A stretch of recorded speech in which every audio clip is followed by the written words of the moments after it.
With most hobbies and sports, being safe is often looked down upon. For example, wearing a helmet and pads at a skate park results in people calling you a nerd, wimp, or scaredy cat. In regards to injuries and other hobbies and sports like American football or basketball, it's seen as an inevitable tragedy that comes with playing the sport, but also a heroic feat that athletes need to overcome and heal from. Unfortunately, cars aren't the same. Injury in racing is oftentimes considered a luxury. There's nothing badass or admirable about it because oftentimes there was no injury, it just skips straight to death. You can't have a heroic recovery that builds character if you just straight up die, and even worse if you take others with you.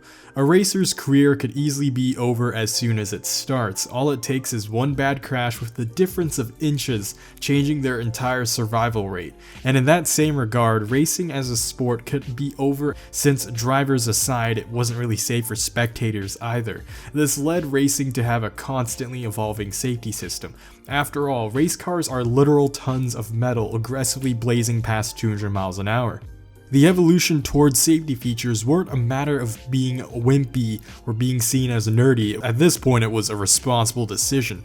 And this evolution of safety in motorsports eventually led to an admiration amongst fans and even an acceptance. A prevailing logic would be, wow, if race cars have cool roll cages and 6-point harnesses, I want them too, because whatever's in race cars must be cool. They want their car to seem more like a race car, and whether it was for a fashion statement or because they avidly race themselves, safety features in street cars would actually be met with overwhelming acceptance. Unlike the skateboard example at the beginning, if you show up to a car meet with a ton of safety equipment in your car, like roll cages and 6-point harnesses, you're instantly seen as a badass. It's rather funny hearing safety and badass being used in the same sentence, which is exactly why I made this video to begin with. It's truly a strange highlight that, in my opinion, kind of only exists in the car community. Yeah, bro, I wear a 6-point harness so I won't fly through my window while going 180. Yeah, just in case I roll over 5 times, this roll cage right here makes sure I survive without a scratch. Oh, and don't you forget about this neck guard and helmet. Gotta make sure you don't snap your neck and die of whiplash. Speaking of helmets are usually associated with being a wimp and looking like a total dork in most other hobbies. But for car guys and also sport bike riders, again, it's part of our expression. In fact, if you want to go fast, you'd be stupid not to wear a helmet. It became a positive status symbol. If you have a helmet at drag strips or on tracks, it usually makes you seem more intimidating because it means that your car is quick enough to warrant one. For example, the NHRA, slower cars are not required to have drivers wear helmets, so a lot of novices and beginners don't bring helmets, they don't wear helmets, or they don't even bother to buy one.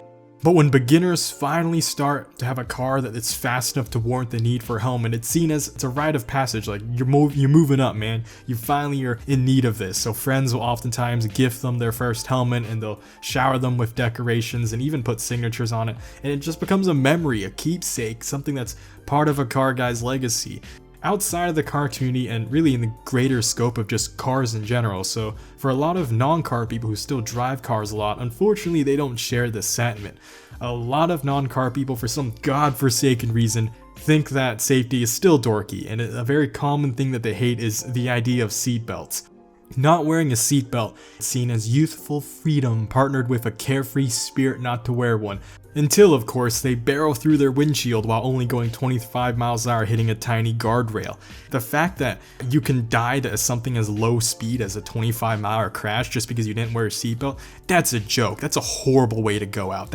Imagine that being written on your gravestone. No one's gonna think you're a badass. People are just gonna laugh at you. They're gonna, wow, look at this idiot. All he had to do was wear his seatbelt and he would have been able to survive crash speeds 2, 3, even 4 times faster. It's insane how easy it is to die without a seatbelt, and that's probably why I don't like when people give really lame excuses for not wearing one, like, oh my gosh, they're so uncomfortable, or oh my goodness, I just don't have the time to put one on. Congratulations, it takes 2 whole seconds, you jerk. It's not that hard. Back in high school and university, the amount of people I met who I had to commute with or give rides to who just completely refused to wear seatbelts were insane. I'm not paying for your insurance or health damage when you get killed in my car. Put the seatbelt on or get the heck out. It was a fashion statement, honestly, more than anything. Heck, even outside of school, I still meet people who are old enough to know better but still don't wear them.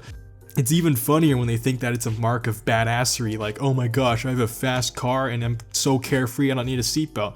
One of my buddies in Atlanta once said, yeah man, seatbelts are you wouldn't understand since you probably too scared to go as fast as I do. I'll be whipping around at 100 miles an hour and ain't nothing more free than 100 and no belts. And I just straight up burst out laughing. 100 miles an hour, that's cute, try 200. And you think no belts is the mark of a fast car? It's the mark of a slow car. If your car goes fast enough, it will make you wear your seatbelt. And I don't mean that as in it's gonna scare you into wearing one. I mean that in the under hard acceleration or hard braking, my car will actually properly outfit my seatbelt for me just in case it was too loose or anything like that. That's how picky it is, but I'm grateful the engineers design it like that because there are many times that has saved me from smacking my head against my windshield and getting a concussion. Another reason you should always wear a seatbelt, and another strong reason why I kick people out of my cars for not, is because you become a dangerous object to others if a collision does occur, because you're gonna fly around and essentially become a projectile. And the number one rule I have on this channel, and really I think people should have in life, is I fully believe in the it's your life, your choice. You can do whatever you want until it puts someone else's life at danger, because now you're affecting someone else's choice and you're infringing on their freedom to make their own choice.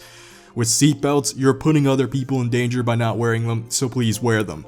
Because the only time you ever can bump into your windshield is if you have a collision, whereas with supercars, just the sheer force of your car, the amount of G-force and acceleration can actually give you a concussion and smack you into things in your car, because we also have a slanted windshield, so our head is even closer to our windshield than it would be in a normal car.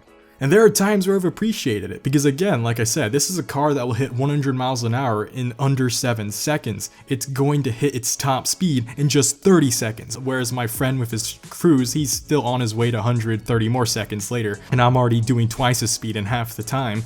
You bet that ever since I explained to him how his logic was the exact opposite of what he thought, he wore his seatbelt every day from that point onwards. Imagine thinking it's a status symbol of speed to not wear a seatbelt. That's adorable. It's so cute seeing non-car guys and their derpy logic and how backwards it is sometimes. Again, like I said, if you own a true fast car, you're gonna change your mind real quick. That or the car's gonna change the mind for you and make you wear your belt whether you want to or not. And if you still try to refuse, you're gonna be dead. So thank you very much. I think I'm gonna keep wearing my seatbelt. The only time you shouldn't wear a seatbelt is if your car is vintage enough to not have one in the first place. And even then, older cars, I guess the reason they didn't really have seatbelts is they didn't really go that fast to begin with. I mean, it was a miracle for most old cars to even go 60, much less 80. But like I said, times have changed. Imagine saying something that's like, oh yeah, this dude died at 200. At least that makes sense. But oh wow, imagine dying at 25 just because you didn't wear a belt. Anyways, that's going to be it for this video. Hope you all enjoyed.